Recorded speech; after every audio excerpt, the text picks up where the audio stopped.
in their hands, speaking in different language. I was like, what are they praying out of their mouth? It was weird to me. A They're little time, evangelistic kind of church, right? yes, it was Yeah. Pentecostal. So I Yeah. didn't know anything about Pentecostal church, but this is why it's so like, again, God, this is how he grabbed me. So I come out and church is over. The girl I was with is just like looking at me like, you missed the whole service. And I was like, whatever. And the pastor walks up to me and he says, son, I'm glad you're here. And I was like, and he said, the fact that he said son was like, it just was like, it was like right, it was like right to, sorry, it was like right to my heart. Stop. Oh, go away. Right to my heart. And then he put his arm around me. And normally I flinch when men touch me because of what's happened. But it didn't feel like I didn't flinch. It felt warm. And like where he touched me with his hand, it was like a skillet, like hot. And it reminded me of that feeling of when I was back in my room and I had that supernatural experience. And I'm like, whoa, why is his hand so hot? And then he looks at me and he right in the eyes and he says, it broke God's heart the day that you were abused, the day by that childhood friend. And I went, He knew. he said, he told me everything. He said, the childhood friend and the coach. I'm like, and immediately I looked at the girl because I thought, did you tell them you set me up? But I realized I'd never told her. No one did. And I'm like, and I broke. Like I literally fell into his arms and was just weeping and crying. And I'm like, and he's like, God.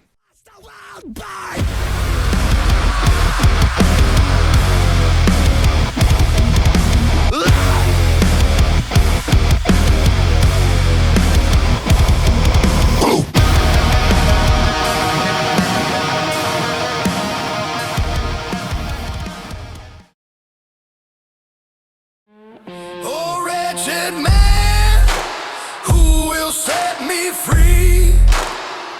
This body of death keeps strangling me. But there's mercy in the blood, stronger than my sin. Jesus Christ, my Savior, victory's in Him. Hi, everybody. Welcome back to Everyone is Addicted. Today's guest, John David Gregory, is here to tell us about his knowledge and his experience with addiction. So welcome. And can you please tell us a little bit about yourself? And thank you for being here as well. Awesome. Well, thank you for having me. I always say it's an honor anywhere I go and speak or share. I don't take it for granted. It's truly an honor. And I believe that somebody out there somewhere hearing will truly be blessed. So thank you for having me on. Well, I appreciate it because I'll even say every guest I've had has helped me in some way. Because they always say, like you said, they want to help somebody, right?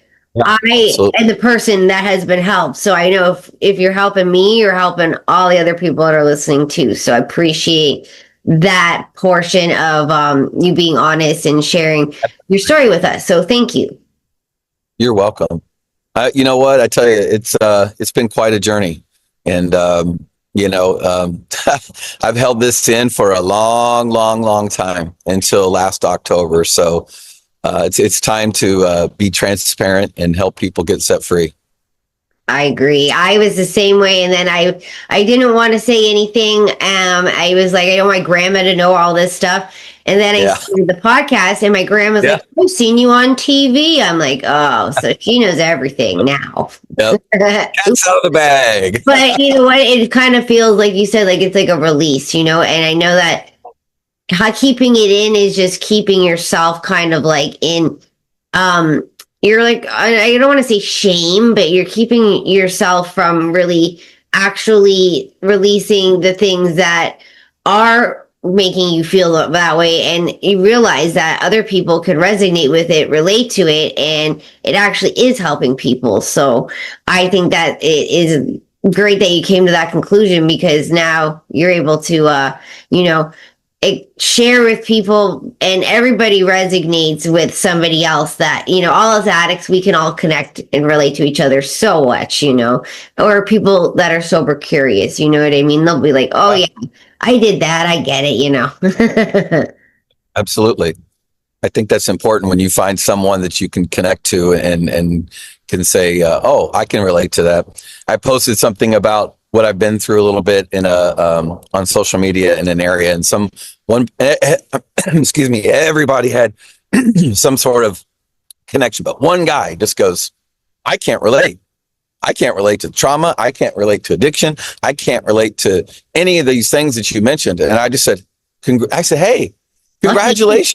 I said, that is like amazing. Like because I don't know one, you're the first person I think I've ever heard in my life say they have never had a struggle. So, yeah. And I honestly, just like the name of your podcast, I was like, I always say people are lying. You know, that's like say it like in the Bible, it says he who is without sin, you know, it's like, I've never sinned. Bub. let's pause right there, you know. But anyway, all that to say, listen, I'm excited to be here because I really believe this message and this story, I don't even call it a message, this transparency of being I call it, my book's called like the Faceless Man, but I call it being faceless no more now, because when you are able to share truth sets people free. Mm-hmm. Well, they always say that even in court, the truth shall set you free, right? Yes, it does. It does 100%. So, yeah. Tell me what you would like me to say, and I can go and drive this car down any lane you want. Well, just like a little bit about yourself. Okay. It's kind of like, like obviously you had addiction and stuff like that. And so through your struggles, what was the point that made you get to that you were like, okay, I need to get sober now? What drove you to find or seek out recovery and sobriety? For me, it was kind of a rock bottom moment. I'm from Kentucky. My background, just real quick for anybody listening, and I apologize. There's a right here. If it's too loud, I can run inside. But oh, it's fine. My editing stuff can pop that out. Okay, perfect. I'm from Louisville, Kentucky, and I grew up in a great Christian home. I kind of had all the makings of what looks like on the outside this great little bubble life. But I found out early on in my life that I was adopted. My parents sat me down and shared with me that I had another mother, and that she gave birth to me when she was 16, I believe. And for like 3 months, no one knew. I'm like, where was I for like these 3 months? Because I was born January 5th, and then March 31st, I was adopted to the parents I have now, and who are no longer with us and in heaven now. But and that was on March 31st. So that's I call it my second birthday. But throughout my childhood, I had experienced trauma, and I was sexually abused repeatedly. First by a childhood friend. My parents had their best friends would come over. They played cards, and their son, he was older than me, probably about 2-3 years. And he'd come over, and we'd hang out and shoot basketball outside. And then we'd go up to my room and listen to music. And then one day just whips out pornography, and I'd never seen pornography, didn't know anything about pornography, didn't even know what pornography was. I'm just a little, teenage boy, maybe 12, 13 at that time. And next thing you know, he starts, touching me and doing things to me. And I'm like kind of shocked. But again, just people don't understand. The craziest thing I always hear when people say, oh, why didn't you do something? Or just slap them and say no or whatever. I'm like, when you're dealing sometimes with spiritual things, I mean, people don't realize that there is a supernatural and a spiritual realm. And there was this spirit, I call it, was a spirit that kept following me my whole life until finally I put my foot down. But this kid just started molesting me, and I couldn't. It was like what I mean by spirit. I was frozen like a python. It was like a python was. I felt like I couldn't move. I know. And you feel. You just people say, "Why don't you do things?" Well, I didn't know what to do. You're in shock. It's happening to you. For me, and I guarantee that's exactly how you felt. You're like, what do I do? What do I do? What do I do? And you know what? And then this kept happening. And I would they'd say, oh, he's coming over. They're coming. I'm like, oh no. And I would try to can I not be here? Try to figure it out. And then all of a sudden he'd come up when the next thing, you know, he would show me something else and show me something else. And, you know, I'm just like, and it just kept happening. And I just felt, and I became angry. I became an angry boy, angrier and angry, and shame I felt and whatnot. Cause I was like, why is this happening to me? You know, with this, and I would get, you know, and sometimes honestly, and once what he was doing to me, the only way to get through it is like I used to tell people, this is very transparent, was just to let it all happen and the natural process so I could just be done, you know. And they're like, oh, you liked it. No, it doesn't, you know. I always say, listen, close your eyes and let anything feel what you want. You can make yourself do what you need to do. Don't be stupid. Put your head in a different space. Put your head in a different space. Exactly. For it to be over. And then I was in an abusive relationship where basically our sexual encounters were not consensual on my end because of the aggression. And I would do the same thing. I would close my eyes and just wait for it to be over. I didn't know what else to do. Yeah, no. And that was exactly what I did. And then, you know, that would continue on in different ways. Like, I mean, I always say cause and effect. I became very angry and just very emotional and lashing out at people and yelling at my parents. And we just, you know, I know they didn't know, why is he turning like this, you know? And I would play basketball, and I was actually very good in basketball and football. But I had a very explosive personality. I would yell at officials and yell at people and just snap back. And coaches would say, what's wrong with you? Why are you so angry? You know, and I just would suppress it all. And then it happened again when I was in 8th grade. My basketball team had just beat an opposing team, and all these coaches were there to watch us play. I was really, they say recruiting didn't happen when I grew up out of grade school to high school, but it happened, let me tell you. So I was being recruited by all these high schools, and one of them was a Catholic school, and one of them I had not considered.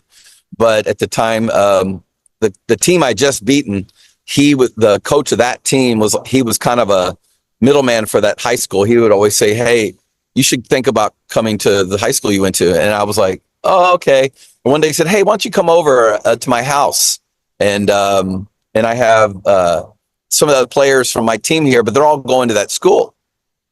And I was like, oh, okay, sure. And my parents were like, yeah, you should just go, you know, explore. It'd be a chance for you to get to meet some people just from the other, even though you say you don't want to go there, but just you check it out.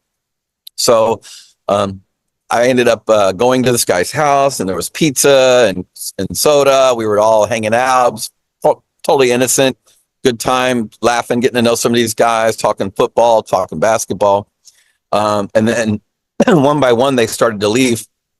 Next thing you know, I'm the last one there. And I'm just sitting on the couch. And I mean, it was like, ironically, I had my leg had cramped up, and I had a groin injury that I had during the middle of the game. And I remember because I had left the game and injured, and he's like, oh, what happened to you? And I said, oh yeah, and again, you're just kind of innocent talking. Oh yeah, my leg, you know, I think I might have pulled a muscle or like down in my groin area, whatever. He goes, oh, well, let me see. Next thing you know, he puts his hand down there and he starts kind of like, oh, I was like, oh yeah. And then he's like, oh, well, I'm a medical guy too, or whatever words he used. And next thing you know, he's rubbing and you know, he would use his finger and it would just like kind of touch me, you know, little certain parts. And he kept doing it and kept doing it. And again, I'm just like, I tell people, I go, look, and then, you know, my body reacts, you know, again, and I'm a teenage boy and, you know, full of hormones, you know, so next thing you know, I'm things are happening and everything's, you know, I'm fully, and as I say, and I'm like, oh my God, what, John, I'm like trying not to, but I couldn't. And happening again. Yeah. Next thing you know, he's, you know, doing what he's doing. He's masturbating me. And I'm just sitting there going, oh my God, I cannot believe this is happening now with an adult man. Yeah, that's where it's scarier. I mean, it's scary when it's somebody that's near your age, but as an adult doing it, I would find that to be very intimidating. Like I would not know what to do if it was an adult and I was a child. Yeah, it's traumatic. And, you know, and then when he did what he did to me again, I had to go to my happy place just to get it over with. And he's like, oh, you like that? You know, and again, that's how perverted their mind are, you know, and I'm like, I just remember thinking, No, but I did what I had to get out of this situation, you know, and then he ends up taking me home, and then he would have these, I remember that whole feeling and how awful that felt. And I didn't know what to do with it. Well, crazy enough, I ended up liking the high school that he had recommended and tried to put him out of my mind. But I went there, and lo and behold, he gets a job there. And now he's coaching football, not the head coach, but a football coach there. Mm-hmm. And I remember being in the locker room, we're all standing in line, and they had a doctor there, and we had to get our physicals done. And for guys, they make you drop your pants and they turn your head and cough, Mm-hmm. And I'll be darned if that guy's not sitting there with the doctor. Predator Yeah. to a T, watching oh man. I'm like, how in the world does anyone think this is okay? Yeah. So it's like, I look back at that now and I'm like, shame on the school. Like, well, and even the head coach of the time, you're letting an assistant coach sit there and look at every single freshman football player's penis. Sorry, that is what it is. As we Mm-hmm. are doing whatever Medical procedure per se. Thank you. Yes, I'm like, what sick, twisted are you?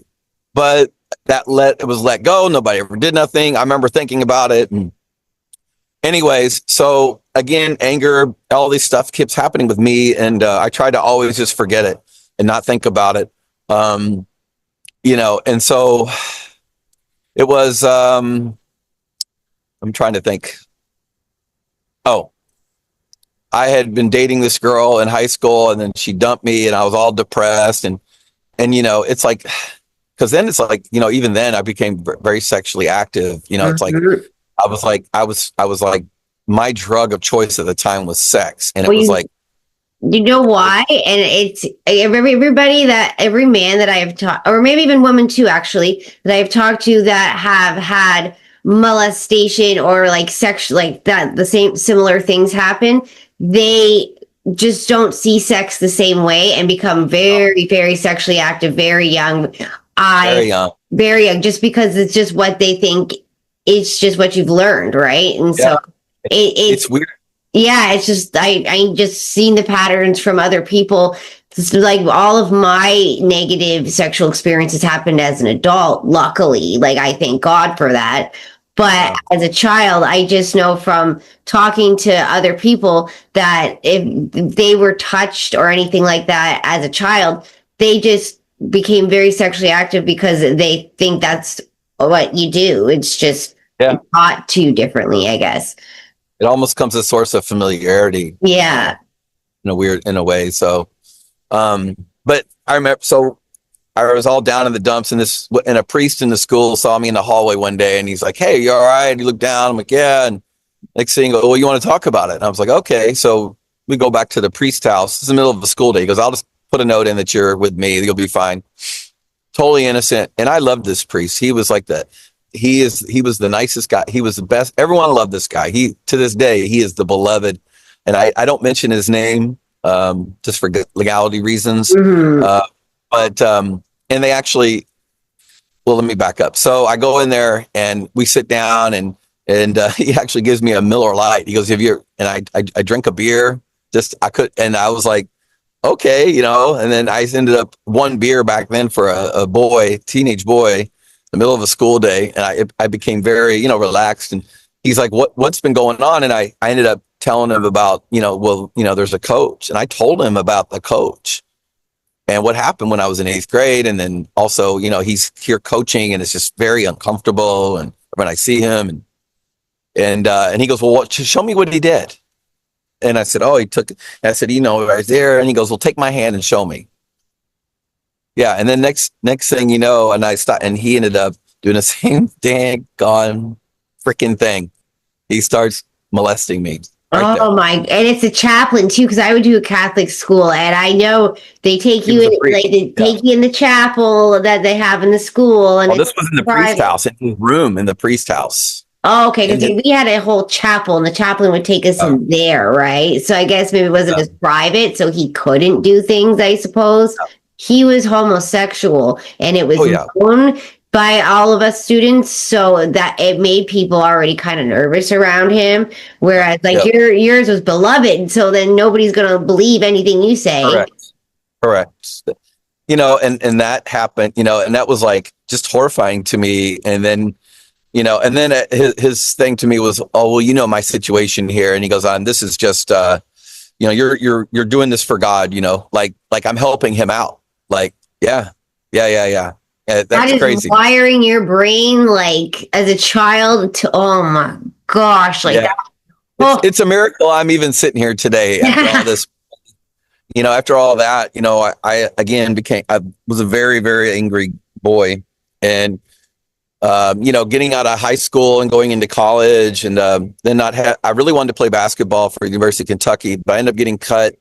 And because I just wanted to wear the Kentucky uniform. Everybody knows me. I was such a diehard Kentucky fan. And then I ended up I walked on the football team because I just wanted to wear Kentucky across my chest. And I was a good enough football player to be able to do that. I was non-scholarshiped, and during that time, you know, that year while I was playing, I was just, you know, I had started to drink, and it's little by little was getting worse and worse and worse. Partying, sleeping around, you know, it was just freshman in college, just sowing my wild oats.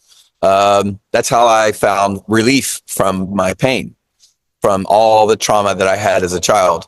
And so one night while I'm out dancing at a bar, you know, the joke is I'm a black man trapped in a white man's body. That was what all the football players used that's to like say. my husband. That's like my husband. So that's so funny you say that. Everyone says that about, because I could play basketball. I go, oh, you're really good, and I could jump and I can dance. So it was very naturally easy for me to dance, and I could do all those moves and the MC Hammer stuff back in the day, and Vanilla Ice, and that was my era. Well, that's So how I used to steal booze. Actually, talking about the the parachute pants. I used to go to my aunt's. I had all that. I had all of that. I'd wear those pants and tape like liquor bottles from her house around my legs and walk out with them because the pants were so big she never noticed, and I'd walk out with all her booze. Oh, so yeah, that brings back memories of the parachute pants and the music and everything. So this guy approaches me at the bar, and he's like, and I thought he was hitting on me, and I kind of was like, oh, get away from me. But he's like, hey, would you like to make money dancing? And I'm like, what? You know, and he ended up telling me about this, what he called male review show. I didn't know anything about male review shows. Like a Chippendales kind of thing? Yeah. And so I was like, okay. And he goes, here, show up and get in this contest at this place at this night. So I ended up driving to Louisville because University of Kentucky is in Lexington. So I drove back. It's actually in my hometown in Louisville. Went to this bar, and I walked in, and I seen these guys, and the bouncer's like, what are you doing here? This is for ladies only. I'm like, oh, I was told to come and do this thing. I don't know anything about it. So they came out and got me, brought me in. There's probably about 150, 200 women in this room, packed in. And it smells like hairspray, perfume, and booze, you know. Well, I always say women are worse towards strippers than men. And I could write a whole book on that myself, on what and it would be X-rated. Trust me. Okay. I'm in there, and they're like, okay, we're going to bring up this guy who's a football player at Kentucky, and he's going to do a dance off with this guy. And I look over, it's this big ripped guy. He's a professional boxer in the area. And I'm like, oh man, they set me up here. And I'm like, I don't know. All I know to do is dance. I've never stripped. So, and so I went up to the DJ, and I was like, hey, play this. I still remember it like it was yesterday. Def Leppard, do you want, Let's Get Rocked? And then about 30 seconds in, switch it to CNC Music Factory, Gonna Make You Sweat. And he goes, oh, I like that. That's good. Yeah. So no one did any rock music back then. So when I came out and I did that, the place went nuts. And then it turned into where I could actually dance. Fast forward, I won the contest. The place offered me like a job working in their male review show. And there was a lot of money at that time. And you know what? I ended up quitting football, and I spent the next 10 years, maybe eight, really about 8. That's all reality. I know it's good money, especially for men, because I know I just know women love it. Like with men, and the most prude, the most conservative women, when they go into these places and they get a little boots in them, they become the wildest. Trust me. And I It's feel all, like the rules aren't as strict there's at no big rule. strip clubs where women, you can't touch them, you can't do There's anything. no rules as a guy. Yeah, so it's so No different. rules. I've always said that. I'm like, men, I feel like they're getting raped all day long Oh, when they're stripping. I've been pulled, tugged, poked. I mean, you name it, it's happened to me. But I didn't care. You know, it was It's like good whatever. money. Who cares? Yeah, I was making I've been money. there, done that. The money's Yeah, good. money was good. Ended up starting my own group. I tell this whole story in the book, but to kind of fast forward, again, and I spent this life, that next season of my life, just, I ended up started doing cocaine. I mean, it was introduced to me, but it was, again, it was a cycle of just drugs and women and everything, and just The go and go. lifestyle, right? It doesn't, it's like a spider web. You just can't, and then you can't get out. You don't even know how to stop, and until finally, I think it was a moment for me. I remember being really high, and I was like, I got to stop and get out of here, or I'm going to just die in Louisville. And I always wanted to pursue that dream of acting and being in Hollywood. So I said, I'm out. And I sold my part of the company. I actually ended up owning my own show a few years after that originally started. And then I sold my part and moved to Hollywood. And that's kind of like the next journey. And I know we don't have a whole lot of time to go into those gory details because it's all in the book, but if I can just kind of summarize between getting to Hollywood and then again, the same thing started happening to me. So the cycles just keep coming. So I get to Hollywood, and then next thing I'm like going on auditions, and I booked some few things. I was on the soap operas, on Days of Our Lives. I was on Young and the Rest, not Young. I'm at Sunset Beach, General Hospital, these things. And then I remember going out at an audition, and this casting director, the associate that checks you in to the audition, he's like, "Hey, you are you new in town?" I'm like, "Yeah, I've only been here maybe 6 months." And the next thing he goes, "Well, here's my pager number," because that's back then we had pager numbers. He says, "Give me a call if I'm gonna have a party, and I'm gonna have all these guys over that are in the industry and managers, and it'd be good for you to network and meet people." I'm like, "Sounds good. I'm gonna do that." So I did get over to his place one night, and the next thing you know, there's more alcohol, and he's got like a tray out with this different like drugs. And I'm like, "Oh my goodness, what is this?" And it scared me, but I was like, I didn't pay any attention to it. And we're talking, I kept saying, "Who's coming over?" "Oh yeah." He started telling me all these people. And the next thing you know, he goes, "I need to introduce you to Tina." And I was like, "Who's Tina?" And he's like, and that is this, it was crystal meth. He's like, "Just do this little bit and you'll know who Tina is." And I was like, "No, I'd rather not." And he's like, "Just trust in just a little bit." And so I did it. And when that stuff hit my body, like it literally, I said I'm like everything. And it's hard to describe it because it's almost, you turn compliant. Let me just put it that way. So for me, it was like, I wanted it.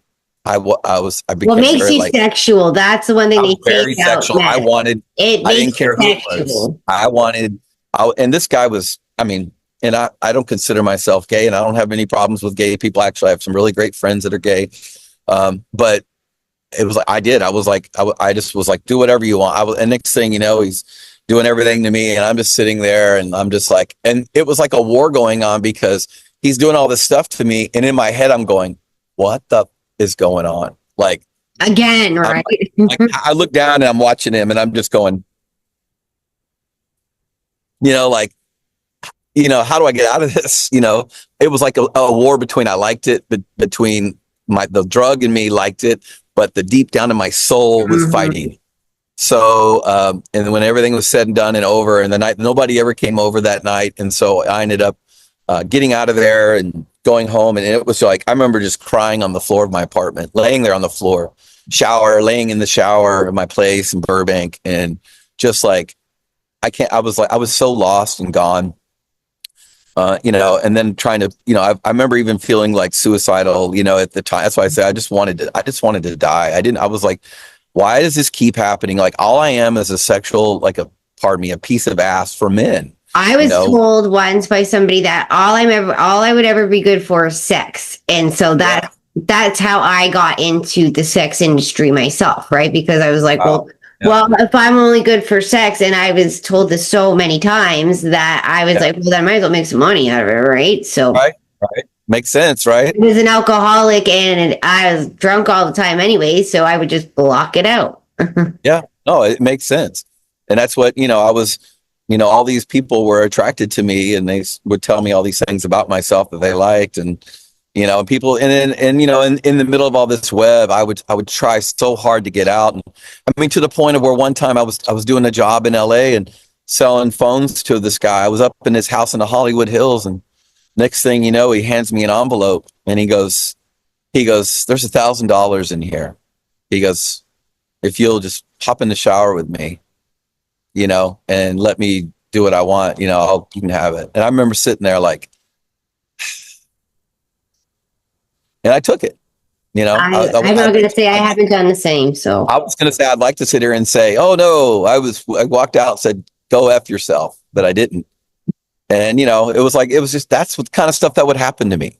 And so I literally had built, I say, and I talk about in the book, when the reason I call it Faceless Man is because from my childhood all the way even to adult, it was like pieces by pieces were stripped from me. Mm-hmm. And so when I look in the mirror, I'm like, who are you?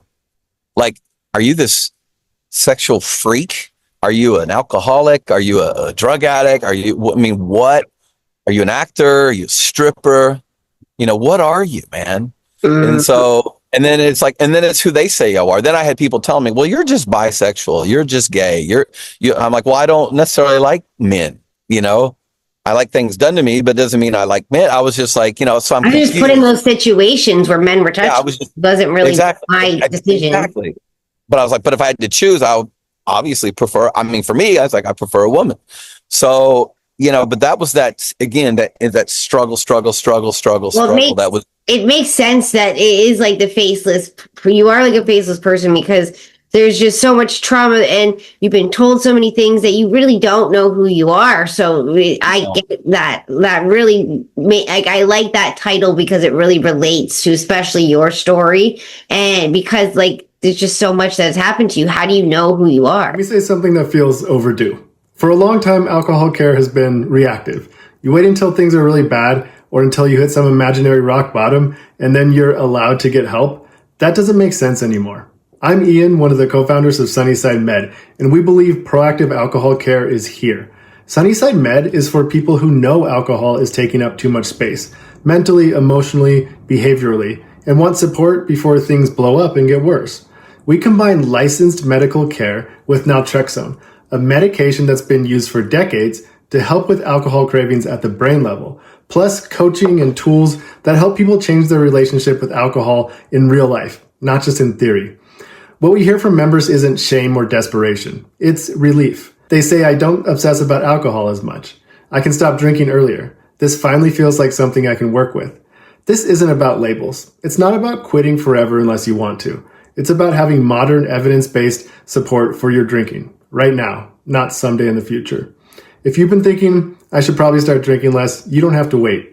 You can go to sunnyside.co/JASMINE today. Answer a few questions, and a licensed clinician will review your information to see if there's a fit.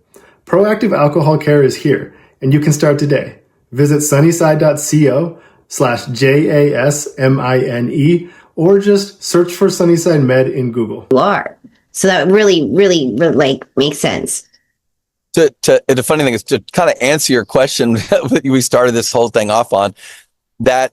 I ended up one night getting I was so high on meth in my own place for 3 straight nights. And I don't think I slept in 3 days. And I kind of just did it I was wanting to almost kill myself. I was done. I was just like, whatever, I don't care. I'm going to kill myself. I'm just going to get high for 3 days and be done.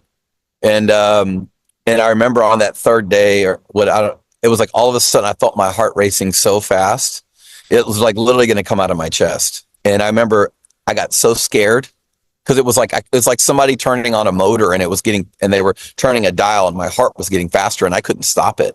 It was just getting faster and faster and faster. And I'm like, oh my God, stop, slow down. But it was getting faster. I'm like, I was feeling my pulse. It was going, and I'm like, oh my God, I'm going to die. And I remember all I could remember is I said, I call on the God of my childhood. And, you know, I can't, I'm not here to try to proselytize or try to force religion down anybody's throat. That is, anybody knows me knows that is the furthest thing from me. I'm very spiritual and I love God. And I consider myself a follower of Jesus Christ. But for me, that was that moment where I just called on God and I was scared. And that's what I said. It's funny when you get to the end of yourself, what's rooted deep, deep, deep. And for me, I said it was the core of what I thank God that my parents had raised me. Enough of that was still in there. Somewhere buried in me was that. And like I said, I called on the God of, you know, and he answered me in a weird way. It was at that moment, I remember feeling like a hot oil come down over my head. And I remember it was like, it felt wet. And then like a blow dryer, holding like a blow dryer and hot oil. And again, I come from a very conservative. I mean, I grew up Southern Baptist and I was in a Catholic school. It was very strict, very heavy religious. But this was a supernatural experience. I mean, that's why I started to get so, you know, later on in life, like I am now, I'm a very spiritual person because I've dealt with spirit realms and demons and things, and I see them. And I can see things at times that God will show me. I used to have a divination business, so I understand all of that completely. And I'm really good friends with a famous musician who's actually a psychic, and we read each other. So like I don't talk about it a lot here, but I totally understand what you mean by this. 100%. And when I felt that, it just a peace came over me, and it's like I remember thinking, am I dead? Am I alive? Or running up and going to the bathroom, splashing water on my face, and then thinking, oh my gosh, maybe I'm dead. And so I ran back and looked in the room to see if I'm laying on the floor, if I'd stepped out of my body or something, but I didn't. I'm still me. And it was at that moment, like the phone rings and inside my apartment, and you know, it's like back when we had landlines, you know, and it was a friend of mine who says, man, I just woke up, and he was in Carson City, Nevada. And he goes, you were on my heart, man. And he goes, are you okay? I just needed to call you. And I started crying. And I was like, dude, I'm a mess. You know, I'm so broken and messed up. And, you know, I've just been used and spit out from Hollywood, from everything and drug. And he goes, don't move. I'm going to come get you. And he literally came out, saved my life. I always said it saved my life because it got me out of the vicious cycle. And got me to, I packed up everything in my SUV, and we drove to Carson City, Nevada, and I moved in with him and his girlfriend for a summer, which is a whole nother set of, we don't have time to go into that, but it was like, I'm telling you, the joke is, I like you listen, in my book, I make it like funny too, because some of this stuff you just go, oh my God. You like gotta laugh at yourself. Yeah, my friend just reads my story, goes, my God, John David. He's like, two stuff. You're like, I keep going, what shoe's going to fall next for you? Like, it's like, I go, I know. It just, you know, you would just go, okay, now he's going to do good. And now good things would always happen for a while. And then somehow I find my way back into the web of something, you know, and without going into any more of that stuff, it's like, for me, ultimately, I mean, from there, I'll just fast forward. I had another moment there, and people can read about this in the book, what happened actually in that moment, because I had a crazy, crazy moment that happened to me there. All right, I'll just do a little quick second. I might as well, because it's a very spiritual moment. I think it's important to hear. So, you know, this is the old saying, you can be the dog. There's no new tricks or something in me. So I got to Nevada, tried to get sober on my own and just do it. And I was working, and he got me a job at a gym where his girlfriend worked, and next thing you know, I'm there, and the owner's wife is, you know, I screwing me when I'm walking in every day, you know, and she's staring at me, and I'm like, oh boy, you know, I'm like, nope. You know, I was like, don't, John, nope, don't even look that way, you know, because her husband was like this gigantic bodybuilder.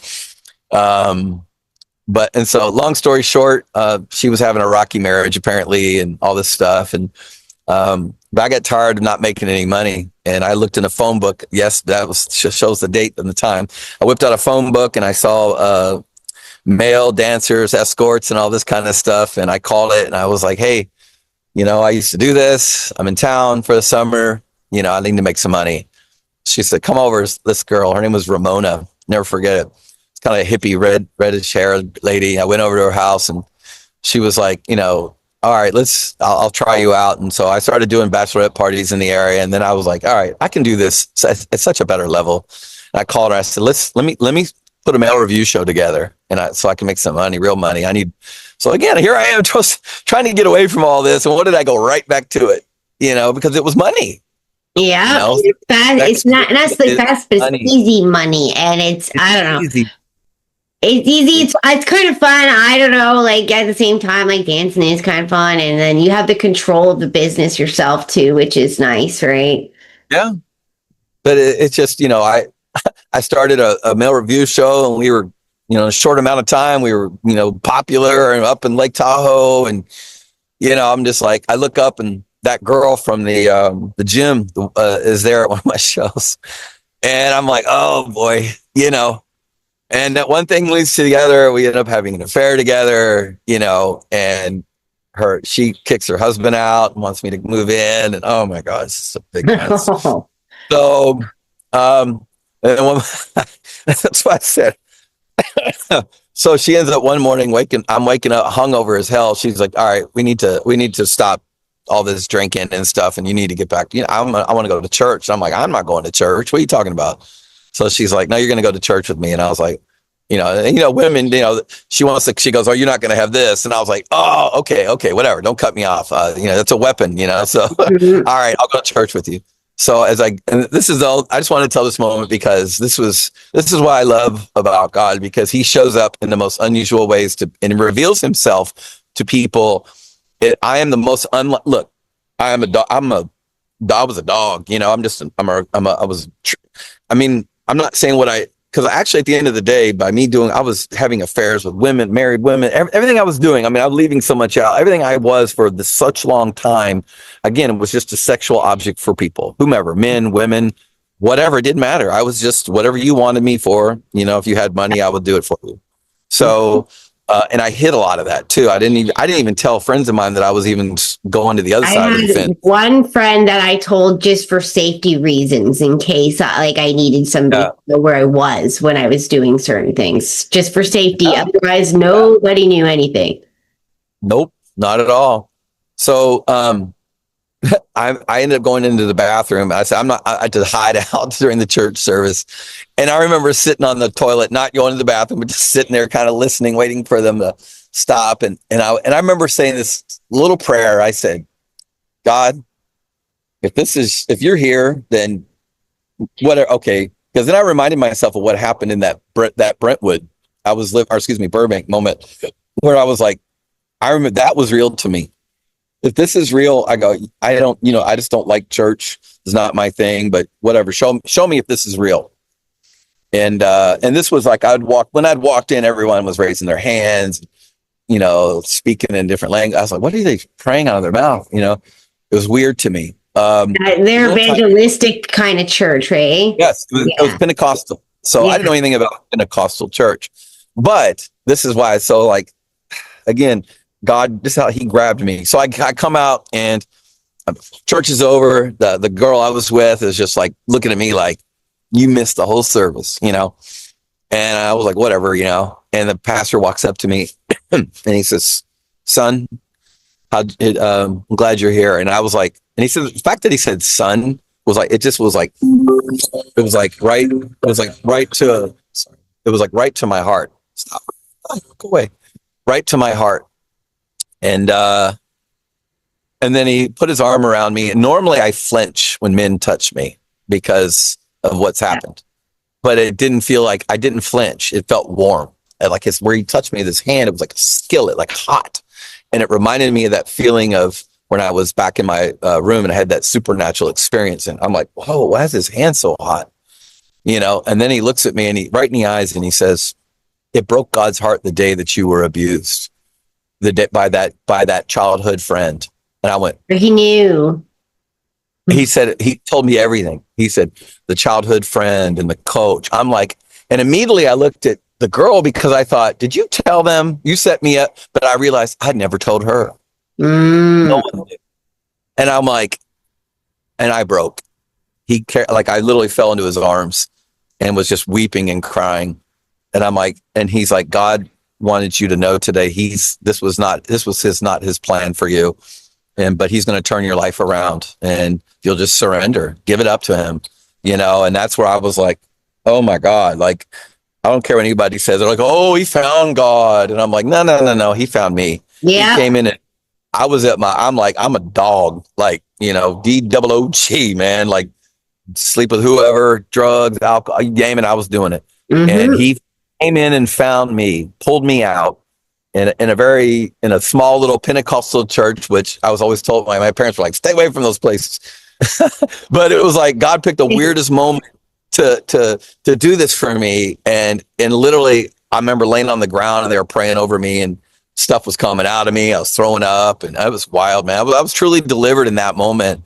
And, it was like from that moment, it was like life changing. And I remember looking at her and I knew, I was like, hey, I'm going to try to start over. I need to go back to LA and I'm going to come with you. And I'm like, no, you gotta I thank you for what you did for me, but I have to go. And I broke this poor girl's heart, but it was like, I didn't want to be in an adulterous relationship anymore. I wanted to start over and be a good person in your mind. And she was and it's funny because I say, if this story was written in the Bible time, this story would be in the Bible because God used an adulterous woman to help get me on the right path. And most people be like, whoa, that's so sacrilegious. No, it's not. You don't know the God I serve. If you really knew who Jesus was, if you really studied the life of Jesus, you would know that that's his heart. And it was in his heart. It says, that's his heart. Even just the people and the women that he would go to that were caught and had 5, 6 husbands, he didn't condemn them. He always says, where are your accusers? I don't condemn you. No, just go, sin no more. And you know what? And that's what he did for me in that moment. And I know it was the Lord because I experienced that. And, again, fast forwarding, it's like I came back to LA and found a church and tried to do it the right way, got married, got involved in church and different things. And they had a little bit of slippage again. Went through a divorce. I had 2 beautiful kids. I was, I'm trying to again, giving you guys the Cliff Notes version. I stayed off of the drugs, but alcohol was always a whopper for me.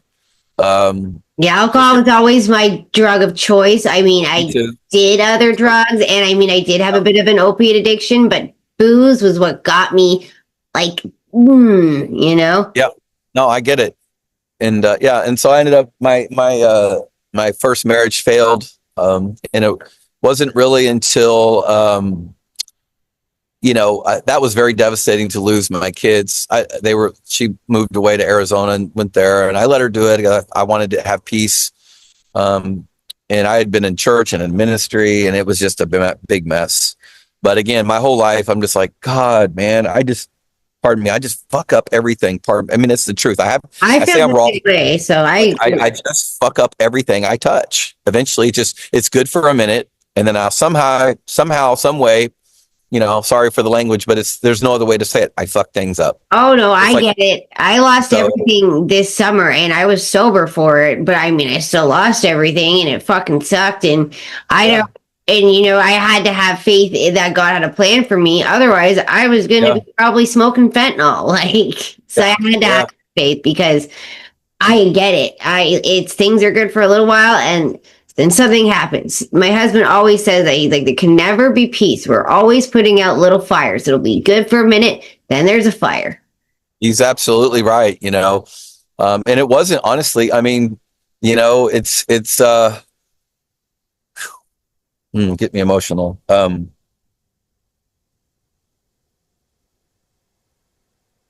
I tell people, I go, I was up for this television show many years ago, and it was a big producer. It was a reality show, and they wanted me. They were having people of all different faiths and walks, and it was called The Bridge or something. And they had like a Muslim. They had the Christian. They had a little dangerous bringing all those together. I know, a rabbi. They wanted to have us all like in this reality show. And how I got picked, I can't even remember how I got picked, but I did get picked. And the producer was a really big name producer. He remember that show Bruce Almighty? There was a movie. Yeah. Oh, that was the same guy who had done that with Jim Carrey. Oh, okay. So I hear his name and I love him. I love how he talks about depression and stuff. So, oh yeah, no, definitely. Jim's been through it too. You know, Mhm. he went through the Hollywood cycle too. Plus, he lived in a car when he was a kid. Like I know his story is insane, absolutely insane. But I just remember a guy putting a little golf ball in his office in Wilshire Boulevard here in LA, and he says, "How? Okay, if you're the Christian on the show, how do I know that you're not going to like mess up and make us look bad on the show?" And da da da. You know these. Other, and I looked at him and I stood up out of my chair and I drew an imaginary line with my foot, and then I towed right up to it, and I said, and I lifted my leg in the air like I was going to touch it on the other side, like just if I put my foot down, I'll be on the other side. I looked at him and I said, "That's me right now." That's how close I am to falling again. Mm-hmm. I said, that is the way that is the reality of, I go, just because I'm a Christian doesn't mean that I don't have temptation, that I don't have urges and things that could make me, I go, I can't guarantee you that I won't make a mistake. Who the heck am I thinking you think just because I'm a Christian, I'm perfect? Yeah. I'm never going to make a mistake again, or I'm not going to have a lustful thought, or I have an urge to go do this, or man, I battle that crap every fucking day. You know what? But I choose to live differently. You know, it's a choice. Yeah. You know, it's our choice, but it's a choice. And you got a hell of a choice. It's harder than the son of a bitch. Mm-hmm. You know, and because there's a war going on. And if I don't have God in my life, if I don't have church and prayer, all the things that I hated. If I don't have that balance of that in my life, now I'm done. I will be cooked. That's what I was like too. And like what I meant with the summer, that's how I got through it was faith, right? And before that, when I was in pretty hard active addiction, especially when I was drinking, I was like, God hates me. Like everything that would happen to me, I'm like, God hates me. I can't ever have anything I want because God hates me. And that was just my view. So I get exactly what you're saying. And it's funny to go from being like that person that's like, God hates me and doesn't love me to I have faith and God has done things. I've seen miracles happen in front of my face. So it changed me 100%. So I get like, you've had miracles too. I'm the miracle. I'm a miracle. I mean, there's no way people. Well, yeah, really, honestly, I've never. How in the hell are you still out there? How are you like? I mean, even all the, you know, I remember even getting tested for sexually transmitted, nothing, no issues, nothing. I never had any diseases. I never had any, I mean, how even like my health, like it's a freaking miracle that, I mean, I still have my, you know, I'm 56 years old. I don't mind saying my age, you know, and I'm like, people can't believe it, you know. I would think you're maybe like 40. So yeah, that's why I thought you're around my age. I'm like, oh yeah, he's about 40.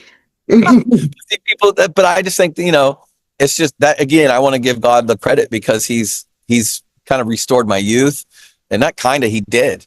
And my face should look a lot worse, you know, with all the drugs and hard living I've done.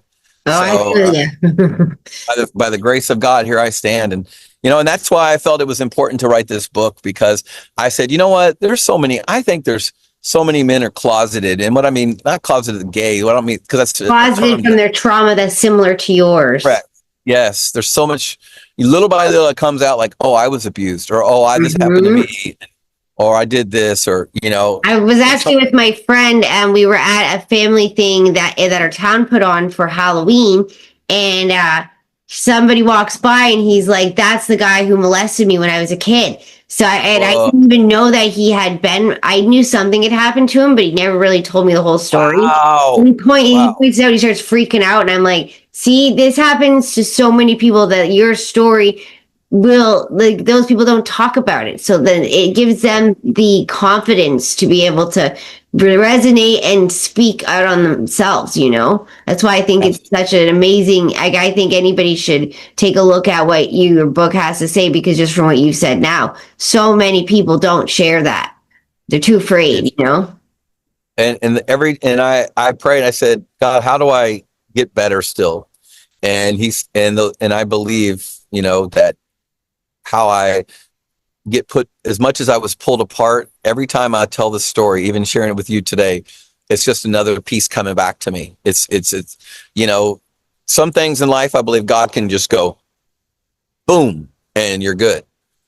Other things, like again, I can only speak for me, but the way it's gone for me is when I share the story, when I tell, I get a little piece put back into me every single time.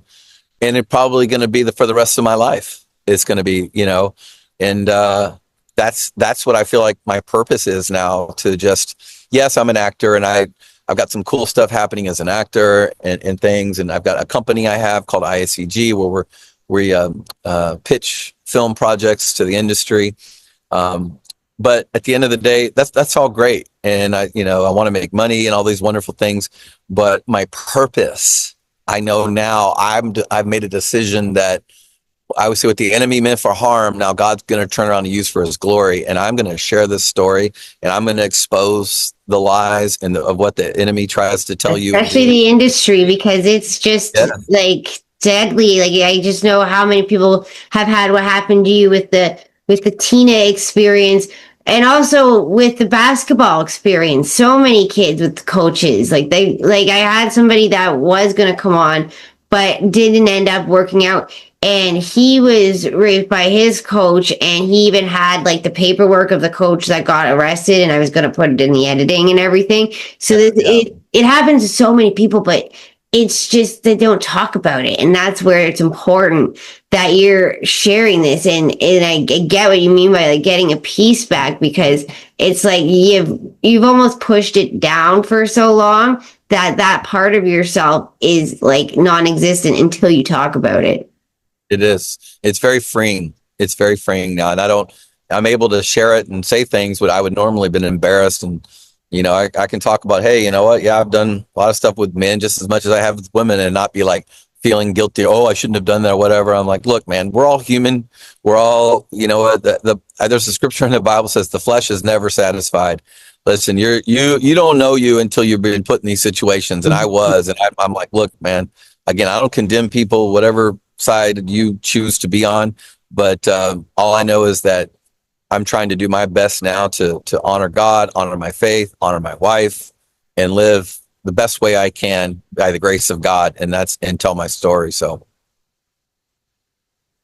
well, I think that's all really powerful. And I just it's so much. Like, I just am still taking it in. Like, I talked to another person who is an actor, and you know what he said? He said by being able to play other characters, it was able to get those things inside him out by being somebody else, right? And he's like, it was cathartic, right? So it's funny you say wondering that, if you felt the same way. Yeah, I'm glad that's a great point. Actually, I've been getting cast as villain, as the bad guy. Like, I'm up for another role. I just did I played this. There's a one-man play that an actor is doing here in Hollywood. His name's Todd Anthony. Great. He's a friend of mine from church, African-American guy. It's on the Malcolm X story. And this guy, phenomenal actor. I mean, phenomenal. So he's doing a one-man play. And but in the middle of the play, he's doing now like this cutaway, like a film. And so he called me and he said, hey, I'd like for you to play this part in my short film. And it was play this 1940s racist cop, like prison guard. And I was like, man, but because it's him, and I know the stage and the platform he has, because he's very well known. You can look, and I thought, you know what?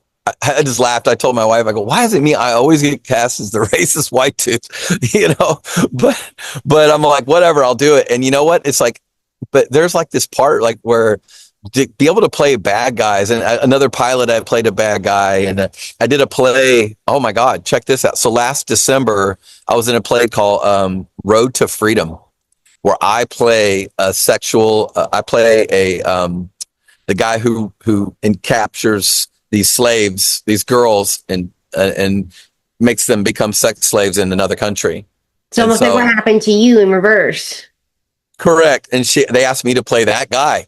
And it was wild, because I know where I had to kind of go like that. When people saw me perform on the stage, they were like, holy shit, John, you were fucking scary. Mm-hmm. And I said, you know why I can do that? I said, because I've been in it. Mm-hmm. And I know it. That's why I'm able to act the way I was, because I've experienced it. I'm an actor. I'm more of a method actor. That's what he said. And that's why he said it was starting to get those parts where you're angry and you get to play that angry character, you get the anger out of you. It's You such get a lot of people. Oh, I felt good about it, man. It's weird. God uses it again for whatever reason. I'm playing villains and bad guys right now, and it's actually very, very healing in a weird way. well, that's what he said, right? So that's why I was asking you, because he said the same Yeah, thing. no, I totally agree. Same thing. 100%. 100%. So it's an interesting journey we're on, man. Just like I say at the end of my book, I say the end. At the very last, I say the end, ... of the beginning. Because it's not over till it's over, really. Yeah, because it's, it's the end of the beginning. Now I'm living in the second half of my life. I'm in my 50s. So, and again, it's a journey every day. Today I'm on the good side of the track. Woo! Well, I know you don't have too much time, so Yeah, anything last words that you'd like to say to the audience before I let you go? Yeah, please know you're not alone. This is where I get emotional. To the person out there that has been abused, or you're struggling with your sexuality, or you don't know how to understand. You know what? You're hiding.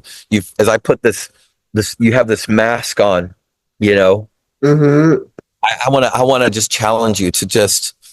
This isn't about just to sell a book, but I want to challenge you to read my story, because I truly believe it'll help bring you freedom, and to where you will feel like I am faceless. There's somebody else out there that went through it, and that I'm not alone. And that's what I want people to know. You're not alone, man. There's people out there, and I want people to know that. And I hope that somehow, by the grace of God, if he continues to do what he's doing with this story, my book, and hopefully turns into a film, and Because I was thinking that there'd be a really good film, just not because I don't want to glamorize or expose your story, but it would just be something that I think a lot of people would relate to, to give them hope, and I can point them in the right direction, whether it be psychological help, or whether it be church, or whether it be even just a support group. I don't care, but you get something, and that's what I push. I'm not trying to push anything else, but get help the best way you can from something, and be able to provide those resources. So that's my story, and I'm sticking to it.